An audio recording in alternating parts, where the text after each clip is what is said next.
Hello, hello, hello, and welcome back to another episode of Second Cup. It's me, Tim, your host.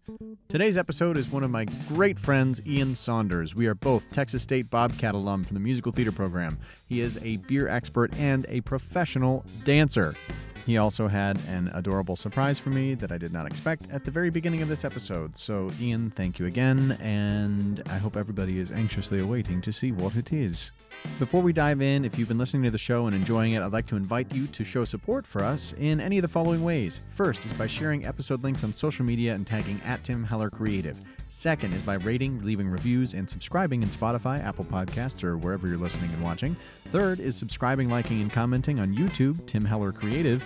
And finally, if you want to support financially, you can Venmo me @TimHellerCreative or reach out to me through email at tim@timhellercreative.com. We can discuss sponsoring one or several episodes or just shoot the shit.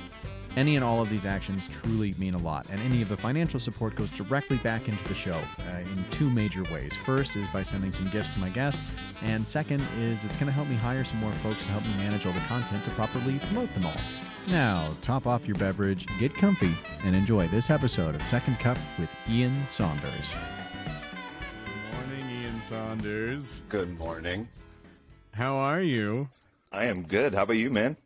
I'm good. I got into my office this morning, and there was a little thing here, and we are recording, just so you know. But perfect. Jess had set this up before she had to leave for an appointment. Yeah. And it says that there's this Ian has a question for me. Yeah, and so there's hot tea. There's a great company called Hop Tea from Boulder, Colorado.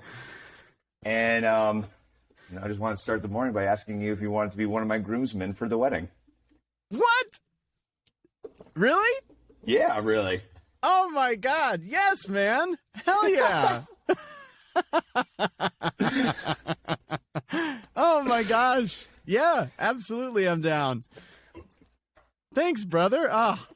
Ian Saunders, getting that this is the first interview of the week. This is early Monday morning for both of us, and what a way to start. Oh man. Yes. I do. I will. Oh my God. Well, thank you so much, buddy. Of course. And we can have this as our third cup to celebrate. Yes, I think at the end of the episode we have to crack one open. Absolutely. Crack open a cold one early in the morning. I love it. Yep. Hi, Missy. I saw her in the back. Tim says hi.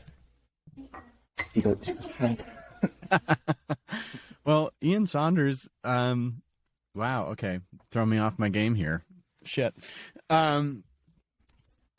Okay, so for people who don't know Ian and I went to college together. He was one of my closest friends in college, and continues to be a wonderfully close friend as we have navigated life on separate, much different paths.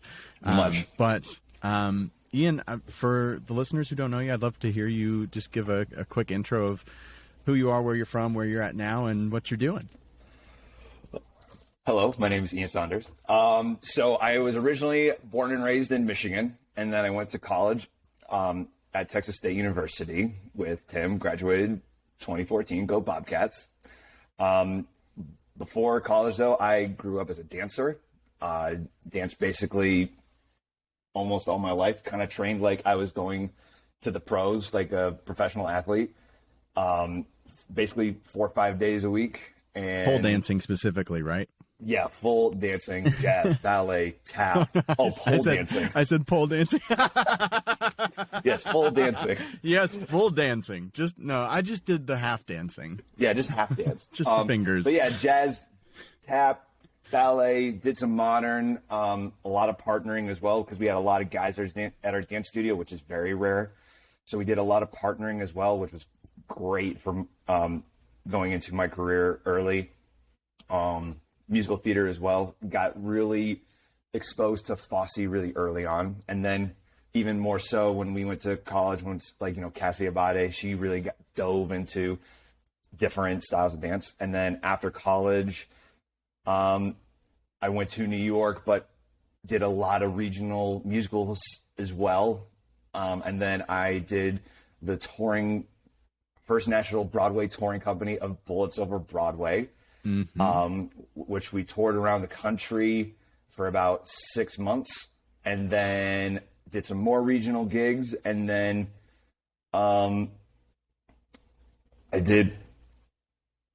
COVID happened. And I did COVID, yeah. It's literally one of those things where it's just like, this is my career. And then COVID happened. And it's just like, what happened? And then I moved back to Michigan, got a job at a fancy grocery store, and then moved to Denver to live with Missy, my now fiance. And we been here for 2.5 years. And then in the middle of living here, I put in a video reel for the first time and got recommended by Missy for a cruise contract called Step One Dance Company through RWS. And they got me on a cruise contract, my very first cruise contract ever. At 29, 30, right? Yeah. I got it when I was 29 and I turned 30, got on the ship at the age of 30. And, and then I was on a ship for 6.5 months, and we went to Mexico, California, Hawaii, and Alaska. And I'm about to do it all over again, but this time to Australia and New Zealand. And this time also with a special roommate, right? Special roommate, fiance, yes. Yes. Oh my gosh, Ian, what a freaking adventure. Yeah. I remember talking to you when you were in Alaska and just thinking, like, while we were talking, just thinking like, oh, what the hell? Ian is like dancing in and around Alaska and on this boat. Like, that's just crazy. And it's so cool. And for folks who are not in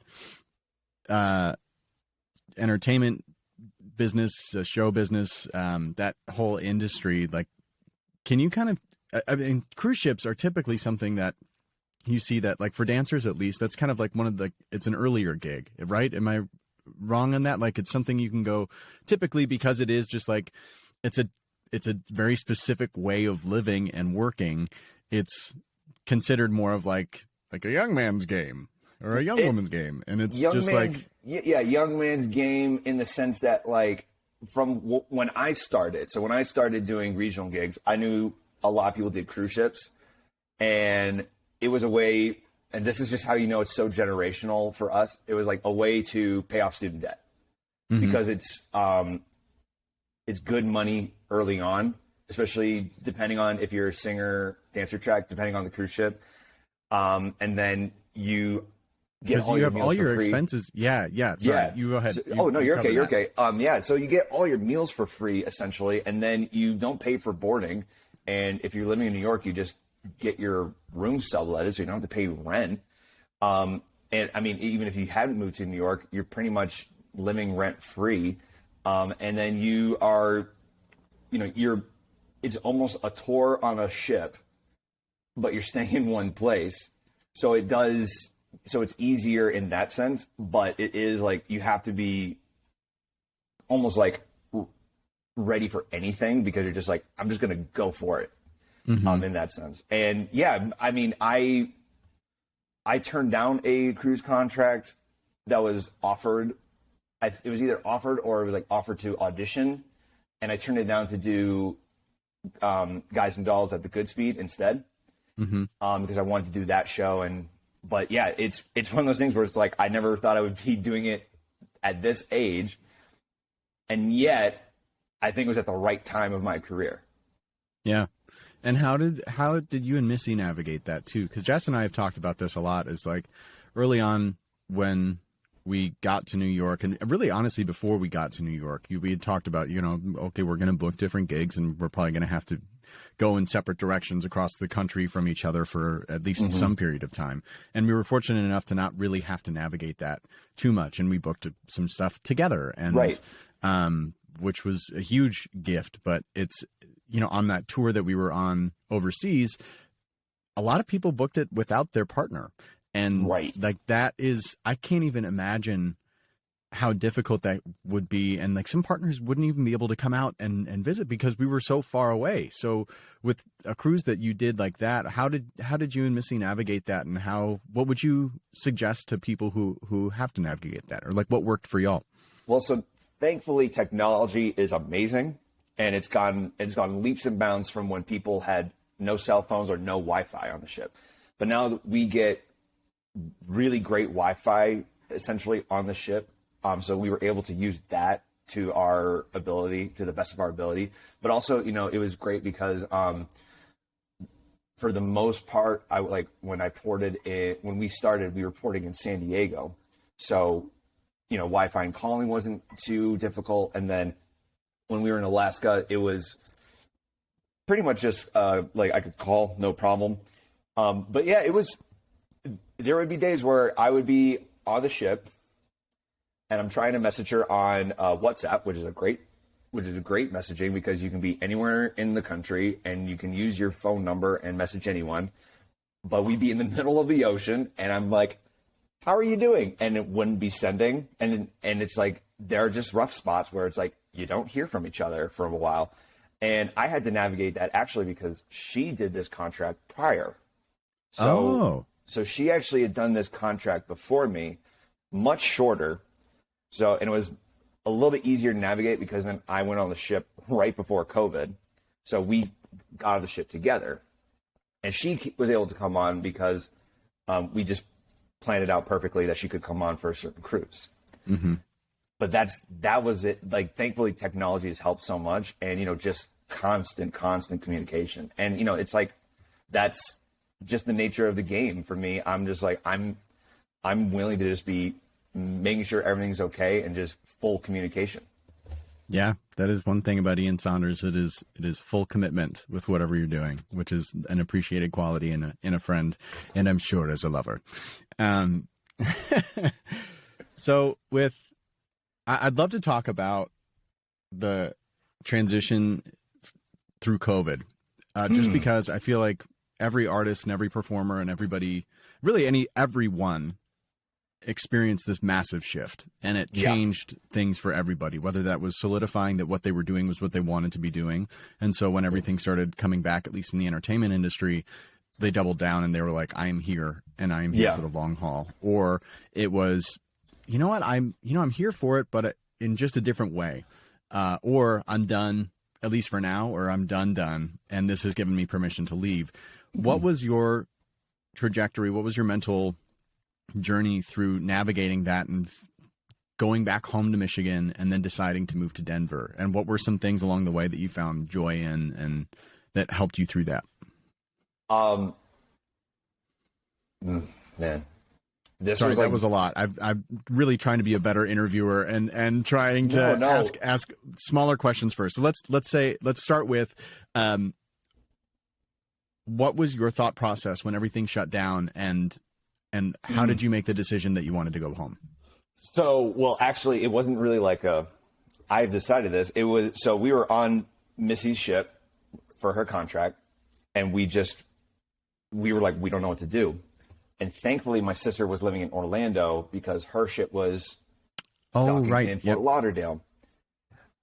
And so I just messaged her, I was like, can we stay with you for a couple of days? Because she happened to be in a townhome, so she had another room for us that we could stay in. And I'm like, we just need to navigate what our next step is. And, it's to give you a glimpse of what our thought process was.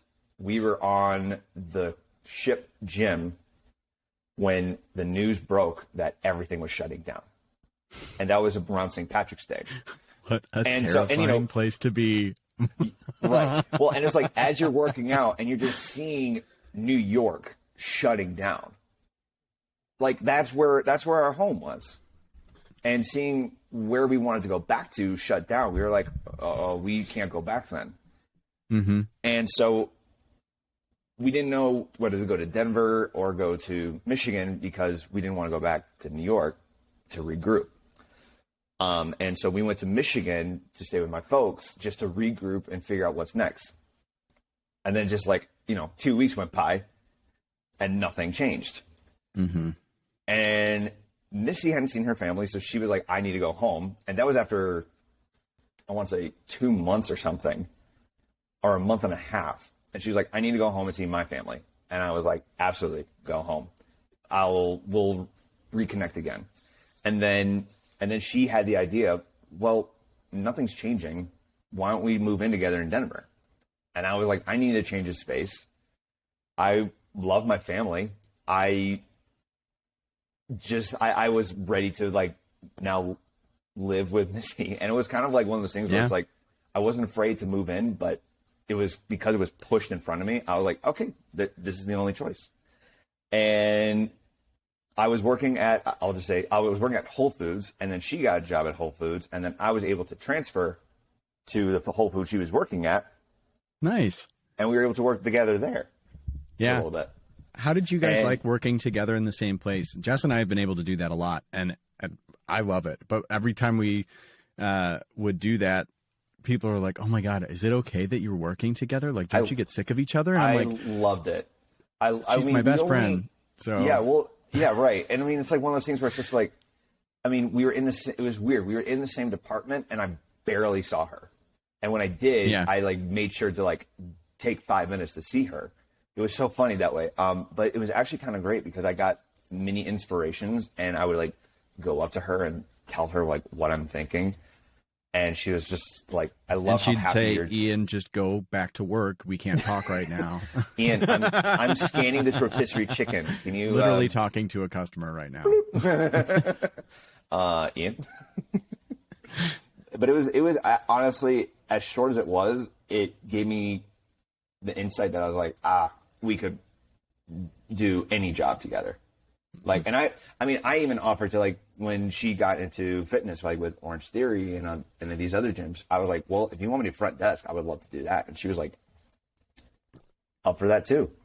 Yeah, that's sweet. And so I know that you also in the middle of this started getting involved in the beer community, and which is a wonderful, before I stopped drinking, was a community that I really adored. And just loved the people and going to different breweries and sometimes having too much beer. But really loving that, like having that passion for like the people and like the process of making the beer, and you're really nerding out with all of that stuff, which, 20 something white guys tend to do. But it's in beards and flannel. Yes, and yes, if you can grow a beard like you can, you're very lucky. So how did you get into that? And are you still involved with the beer community in Denver, or is it? Well, I mean, I am back at my tap house job, which is connected to a brewery. Mm-hmm. I don't think I'll ever leave that community, to be completely honest. Like, it's always going to be now a part of me. Because I found some great friends here in Colorado because of that industry, and I found one of my good friends who got me into making beer. So for me, it's like that's always going to be. It's almost kind of like the point zero of where it all started for me. Mm-hmm. And I mean, when you're in Denver, I tell people it's almost like the barbecue of Memphis. Everyone has a great barbecue joint. Mm-hmm. You just got to go down the block to find the next one.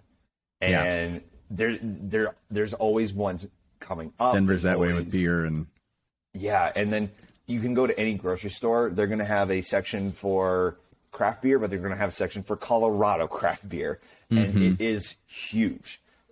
And I really just got into it because I was like, there's all these beers that I didn't realize that I liked and I didn't try. So I have to try these. And so then when I wanted to work in the beer industry, I had an interview for a brewery, and it was like one of my best interviews. It was on the phone, and it went for 45 minutes, and I was nerding out. And they said, well, you're not a certified beer server through the Cicerone program, so we highly recommend you getting that certification. Mm-hmm. And for those who don't know, Cicerone is like the beer version of a sommelier for wine. Yes. Yeah. And it was one of those things that, if you're in the entertainment industry, if you get a rejection, you just go to the next audition or the next submission. You just keep going. But I was like, there's not another interview for another brewery job. What do I do? And so I just was like, I literally was like, fuck it. I'm going to get my certification, and the next brewery job, I'm going to get because I'm going to be qualified. Yeah. Like, I just like put my mindset to that. And then literally the next brewery hired me. And I know it was because I was certified and because I had the knowledge that I wanted to put forth. Yeah. Yeah, that's awesome. And it's a fun process. I did the same program. You and I talked about that. I kind of helped coach you through what I knew of the process when I went through it, but it's a fun program to go through, and it's fun and nerdy to. Yeah. It's like Pokemon cards for beer nerds, is learning all the styles and processes and the science behind it. But and I think that was the thing. It was just like I would discover a new style, and I was just like, wow, I don't think I've tried that. And then I tried Saison Dupont, which is like the oldest Belgian saison, and that was actually the saison I opened when I got my certification when I passed. But it's one of those things where it's like, if you just try it, if you're willing to just try it, whether you like that style or not, you might surprise yourself. Yeah. And so that's what I just decided to go with. While it's kind of like when you're doing your voices, you just have to figure it out. So I just, you try all these beer styles, and then you're like, oh, I didn't know I was going to like that. And then it's so weird. Like, I started getting into lagers and pilsners even more because they're the basic of basic beers. But if you find a good one, it's a game changer. Yeah. Yeah, it's fun. It's all these little tidbits that you think of, like when you're just drinking in college, like, oh, come on, like, really? Like, you're going to tell me I should drink a Pilsner that's like a fucking Coors Light. Right. But it's so much more than that, and the history behind it, and it's fun. It's the history. That's what because I'm a huge history buff, and so getting into the history of like finding where the first Pilsner was made, where the Marzen for Oktoberfest got its start, and then how we're in like peak beer season right now. Fall beers are the best. They're my favorite. It's because you get like fall ales, you get harvest ales, you get pumpkin ales. If you get a really good one, it's really good. You get Oktoberfest fest beer. It's my favorite style. Can you say that again? If you get a really good one, it's really good. Mm-hmm. Mm-hmm. You're not wrong. You're not wrong. So after some time in Denver, you get this opportunity to do audition for the ship again. So what is, the ship opportunity is presented. Mm-hmm. How did you feel with the thought of like going out and dancing full time again and performing again? Were you excited? Did you feel like, oh, I don't know if I want this because I'm kind of comfortable and I like this job that I have at this brewery and tap room, or what was that like for you? Well, I first submitted earlier on in the year, last year, 2021, and both me and Missy didn't hear anything. And then I was talking to my buddy after I just watched, oh my God, the Andrew Garfield musical. Tick, Tick, Boom. Tick, Tick, Boom. And, that's a coming of age of turning 30. Can I get everything done when I turn 30? And so I broke down, cried, loved every second of it. But I was just like, do I miss performing? Because I was in a point where like, I'm happy. I'm talking about beer. I'm in Denver. I'm in clean air. Yeah. And we had just gotten a puppy. I was like, I'm good. And then I just saw this and I was like, oh, I'm not done. Yeah. I'm not done. And I was talking to him. I was just like, you know what? I'm not going to put any energy into it because I'm not ready to put my energy into it, but I'm not ready to say that I'm done performing. Yeah. And literally, I think in 2 days, they were like, hey, can you come on the ship? Because I sent in a submission, and it was almost like I had a week to prepare to go to New York for rehearsals. And it was calling me, the contract, the itinerary. I just went, and it was definitely a full discussion of what we had to do to make sure that we were both set. Yeah, that's a quick turnaround time to make that decision as a couple and to kind of like come to terms with an adjusted or a new reality going forward. Exactly. And it just so worked out that because I got this, they were like, the company wanted to know if I wanted to do it again. I was like, I will only do it if Missy does it. And so it just kind of worked out in that way so that it just built up so that we could do this together. Yeah. For a future contract. That's so exciting that y'all get to go. I remember talking to you about that. And that's also when you said you did this in that conversation. You're like, so I've got some other news. And I'm like, oh boy, he's going to say that he and Missy are going to get engaged.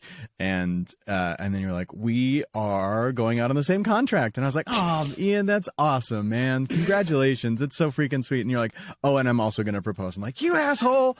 You should have led with that.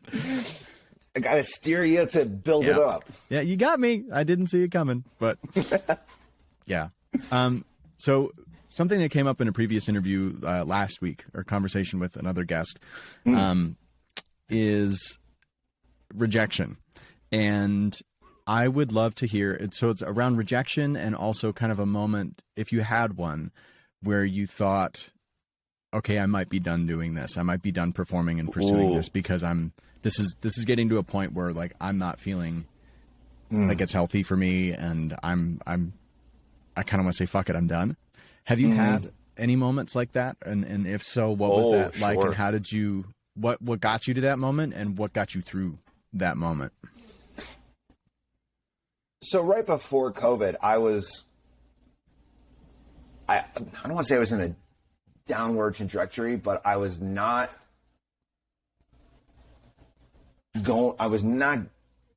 auditions were not coming up for me. So I was kind of like, what's happening?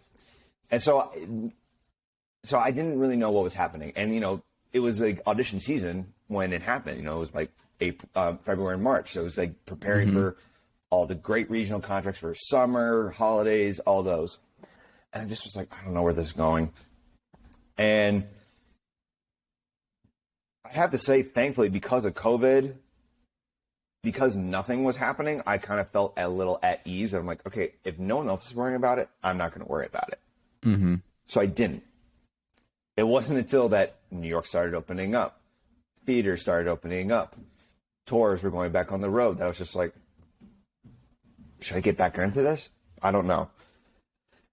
And I messaged a couple agents, and both were like, we need you in New York. And that was frustrating. And so at some point, I'm just like, well, I don't even know if I want to be in New York. So why bother? And it wasn't until that both me and Missy were in New York when she was visiting for my rehearsal that we were like, uh-oh, we miss New York.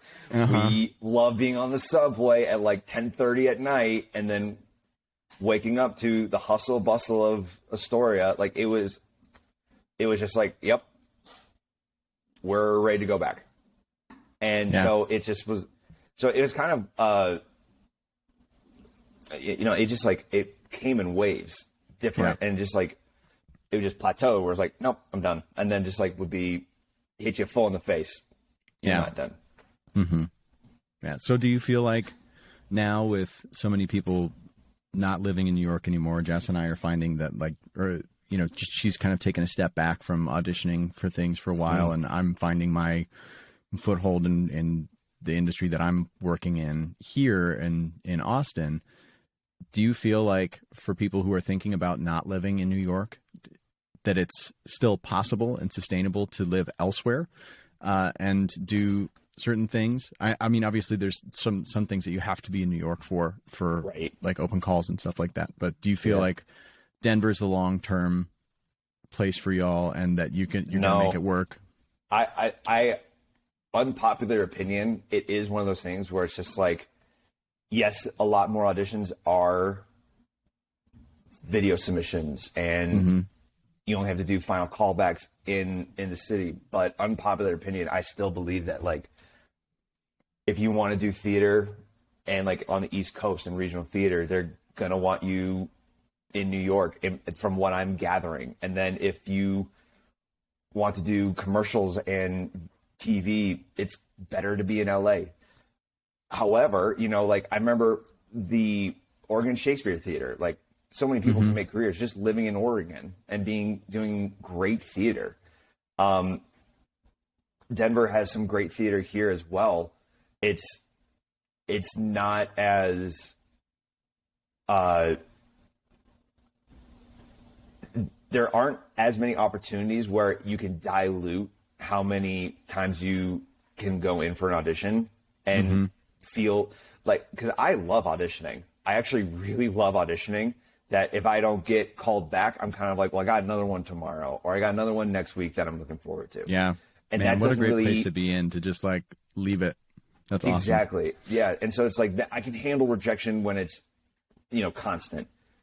And so for me, that's where I would love to be. And then there's just more kind of career opportunities where if I'm not performing, if I'm not even sure where I'm going with this, but like if I wanted to choreograph, or if I wanted to cast, or if I wanted to do this, it's all presented there.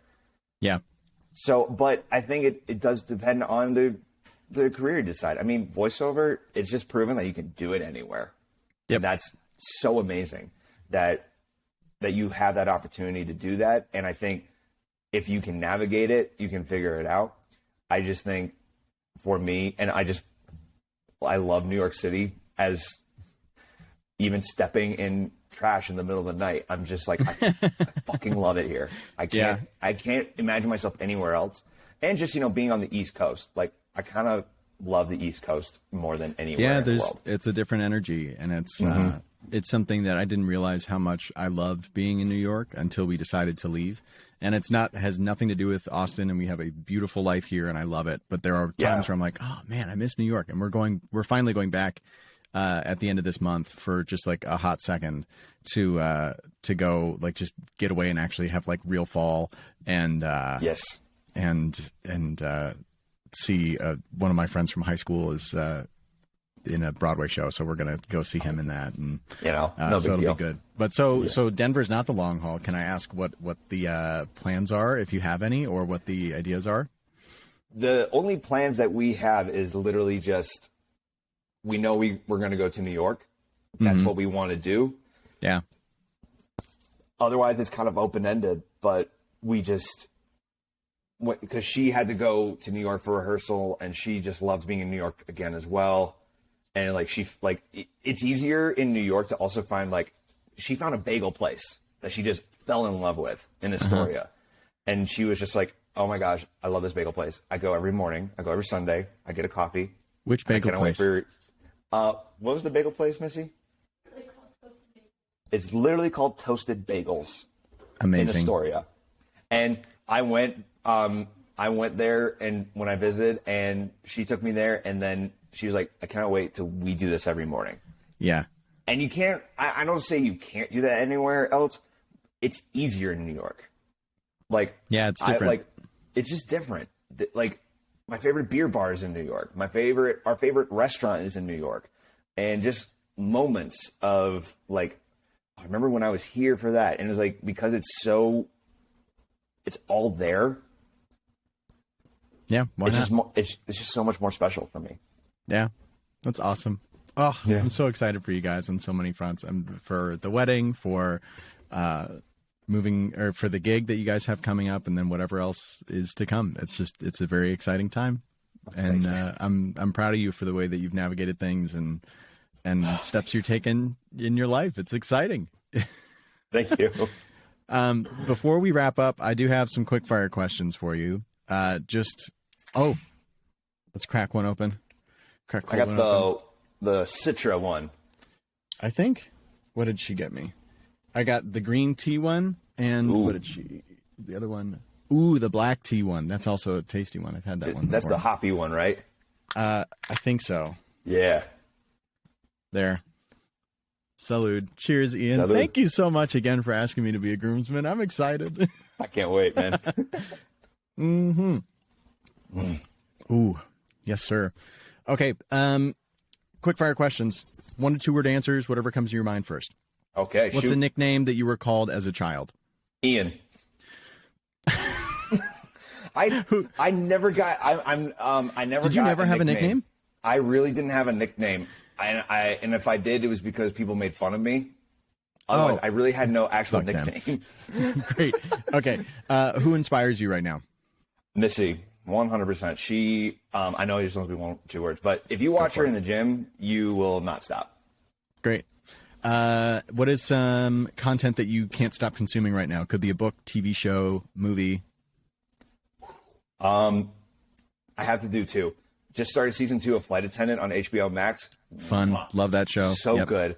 And then this podcast called Maintenance Phase that Missy introduced me to. It's debunking the maintenance and wellness industry. Very, very good.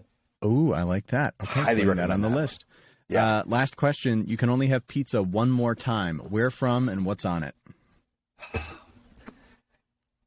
I hate to say it because I've been listening to the podcast. I have been thinking about this question. I don't have a place. However, if it's wood fire, I'm there. And if I can get my pizza is sausage, onions, green peppers. Nice. So like a Philly situation. Yeah, kind of. That sounds very situation. Philly. Yeah. Yeah. So okay. So this is a shout out to if you ever end up in Waitsfield, Vermont, on the off chance. But it's a beautiful place. It's like 5-6 hours north of New York City.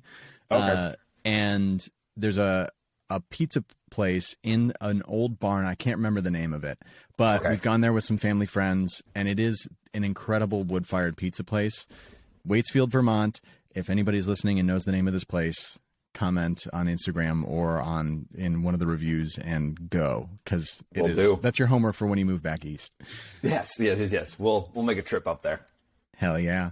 Hell yeah. Ian Saunders, I love you, brother. And it's so good to see you. Thank you so much for doing this. And thank you again for the fun surprise this morning. And I can't wait to talk to you again outside of this and keep dibs on what's going on. And to learn more about your fucking wedding. Can't wait, man. Love you, buddy. I'll talk to you soon. All right, talk soon.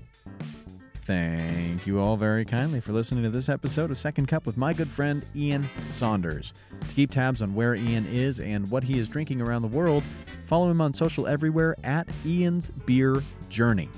Second Cup is created and produced by Tim Heller Creative, LLC. As always, if you've enjoyed this episode or any of the others, I invite you to show support in any of the following ways.